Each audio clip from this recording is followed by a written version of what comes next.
Chapter 6. Learning to Like School. Life at Lowood no longer seemed so hard as spring approached. We enjoyed walking and playing in the surrounding countryside. But with fog lying constantly in the valley, it was not a healthy place for a school. And by May, more than half the girls were seriously ill with typhus fever. As a result of poor food and bad living conditions, many girls died. While there was fear and death inside the school, the sun shone on the flowers outside and on the flowing streams in the valleys. So I and the few who had escaped illness enjoyed the beautiful summer weather with no lessons or discipline at all.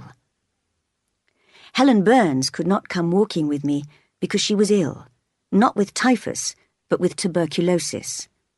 At first I had thought she would recover, but when I learned her illness was serious, I decided to visit her at night for what might be the last time.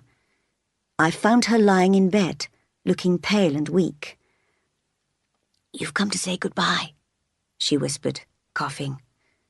"You're just in time. I'm going soon." "Where, Helen? Are you going home?" I asked. "Yes, to my long home, my last home." No, Helen." I was crying at the thought of losing her. "Jane, your feet are cold.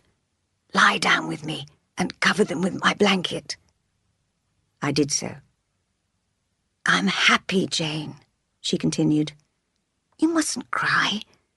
By dying young, I'll avoid suffering. I'm going to heaven."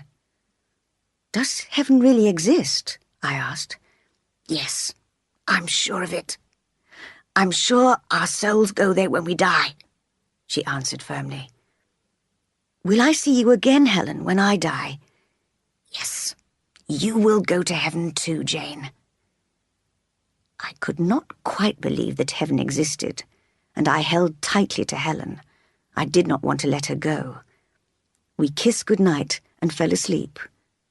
In the morning, Miss Temple found me asleep with Helen Burns dead in my arms. She was buried in the local churchyard. Gradually, the typhus fever left Lowood, but the number of deaths made the public aware of the poor conditions in which the pupils lived. Money was raised to build a new school in a better position. Many improvements were made, and Mr. Brocklehurst lost his position as manager. So it became a really useful place of education. I stayed for 8 years, for the last 2 as a teacher. I was busy and happy all that time, relying greatly on the help and encouragement of my dear friend Miss Temple. But when she married and moved to a distant part of the country, I decided it was the moment for me to change my life too. I realized I had never known any other world apart from Lowood or Gateshead. Suddenly I wanted freedom, or at least a new master to serve. So I advertised in a newspaper for a job as a governess.